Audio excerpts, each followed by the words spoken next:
বসেন, ভ্যানের তলে বসেন। এখানে আসেন, এখানে আসেন। আমার বদলি করবে ফটো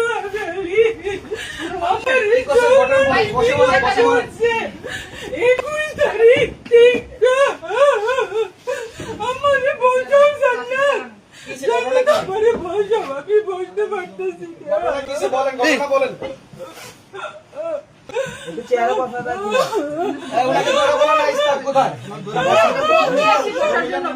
আমরা পুরুষ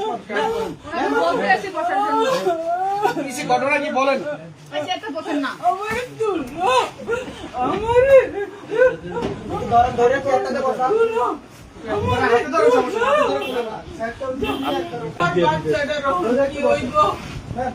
আমার বাচ্চাটা কি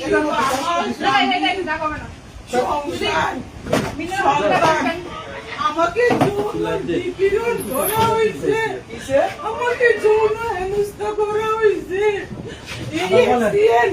অবৈধভাবে অফিসের উপরে থাকে, আরো কর্মচারীর উপরে থাকে। আমারে অনৈতিক ভাবে কয় আমি বলে রুমো বলে চাইতাম উঠে বসেন না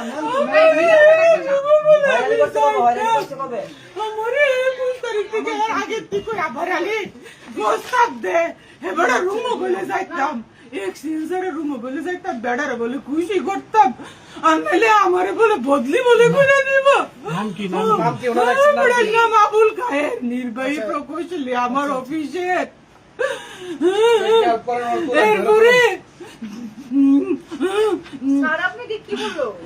আমারে পানি দাও জান্নাত, আমার গলা শুকিয়ে যেতেছে, আমারে পানি দাও। ওনার অভিযোগটাকে বলতে দেন। এরপরে করছে কি আপনার বিষয় না, এটা ওনার বিষয়। এরপরে আমি হেরা টেন্ডার করছে, সে টেন্ডার চোর, সে টেন্ডার করছে। আমি এস্টিমেটর টিপু স্যারকে বললাম স্যার আমি পারতাম না, আমি নাম মুসাম্মদ তাসবিন আক্তার। আচ্ছা কি ঘটনা কি একটু ক্যামেরা ইয়ে করে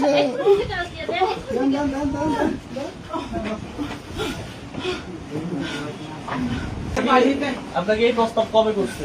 আমাকে হলো অফিসে আসার পর থেকেই করতেছে। কত মাস কত দিন? এটা প্রায় 2-3 মাস ধরে উনি এটা করতেছে। তো যাক, এটা যেহেতু কোনো লিখিত প্রমাণ নাই, উনি আমাকে মৌখিক ভাবে বলে, উনি তো অনেক চালাক, উনি আমাকে মৌখিক ভাবে বলে, এই জন্য আমি আর এটার পদক্ষেপ নিতে পারতেছিলাম না, সেই কারণে আমি চুপ ছিলাম। কিন্তু না, আমার কাছে মৌখিক কোনো প্রমাণ ছিল না, লিখিত বা মৌখিক কোনো প্রমাণ ছিল না। উনি অনেক চালাক। উনি আমি যখন উপরে খাইতে যাইতাম, উপরে আমি খাইতে যাই, এখানে রান্নার ব্যবস্থা আছে, এখানে উপরে পুরা আবাসিক সবাই থাকে, এখানে 3 থেকে 4 জন কর্মকর্তা থাকে, অফিসিয়াল নিয়ম থাকার কোনো ব্যবধান নাই। আমি এগুলা বলি স্যারকে, স্যার আপনি কিন্তু অনৈতিক কাজ করতেছেন, আপনি কিন্তু উপরে থাকতে পারেন না স্যার, আমাকে কিন্তু কর্তৃপক্ষ শোকজ করে দিবে স্যার, আমার কিন্তু চাকরি চলে যাবে স্যার। উনি বলে বাগনানি করো, বদলি শোকজ তোমার মুটকি দিয়ে বইরেছে, আমাকে বুঝাও।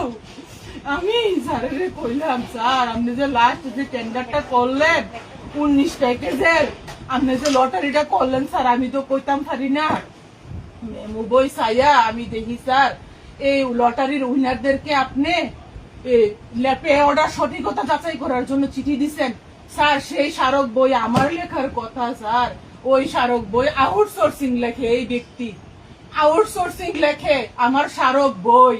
আমার অফিসে কোনো মূল্য নাই আমার, আমি একজন প্রশাসনিক কর্মচারী। আপনারা এখানে খাতা আছে 10-15টা বা 20টা, প্রত্যেকটা খাতা আমাদের এন্ট্রি আছে। আমরা এখানে আউটসোর্সিং হলো আমরা অফিসের কাছে আমি জানি ক্যামেরা দর্শন সেই সুবিধা বলছি। প্রশাসনিক কোনো অর্ডার আছে কিনা, আমার এক্সিএন এর লিখিত কোনো অর্ডার আছে কিনা, ওরকম কোনো অর্ডার আমি শো করি নাই, আমি দেখি নাই।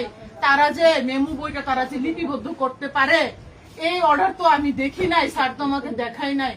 আমি বললাম এস্টিমেটর টিপু স্যারকে, স্যার আপনি যে পে অর্ডারের জন্য যে চিঠি দিচ্ছেন, এই চিঠি তো আমি করছি না, এই চিঠির স্মারক তো স্যার 423, এই চিঠি স্মারক স্যার 423 স্যার হবে, এটা আমার চিঠি স্যার, এটা আমি দাখিল করব স্যার। এটা অপ্রশাসনিক ভাবে এই চিঠিগুলা কেন যাচাইয়ের জন্য ব্যাংকে যাবে স্যার? তখন টিপু স্যার আমাকে বলে নয়া ফুন্দে বাল উঠছে, অফিসারকে আসেন কাউন্টার করতে, চার্জ করতে। আমি বলি স্যার আমি তো আপনাকে চার্জ করতে পারি না, আমি কর্মচারী স্যার, চার্জ করার ক্ষমতা স্যার আমার নাই। স্যার আমি প্রশাসনিক ভাবে জানতে চাইছি স্যার, আপনারা কেন এই টেন্ডার নোটিশ যে লটারি যে করবেন, কেন নির্বাহী প্রকৌশলীর আদেশে সই করা একটি পত্র আপনারা কেন দাখিল করেন নাই স্যার? এই পত্র তো আমি দাখিল করার কথা। কোন সময় অফিসে অডিট হইলে এই প্রশ্ন তো আমি সম্মুখীন হব, আপনি কেন এই টেন্ডারের লটারি প্রকাশের তারিখটি আপনি নোটিশ বোর্ডে দেন নাই এবং কর্তৃপক্ষকে অবগত করেন নাই, তখন কি আমার চাকরি থাকবে? আমি এখানে প্রশাসনিক দায়িত্বে আছি, আমার কি প্রশাসনিক বিষয় সম্পর্কে প্রশ্ন করার অধিকার নাই? আমি কি জানতে পারি না আমার স্যারের কাছে পারি কিনা হ্যারাসমেন্ট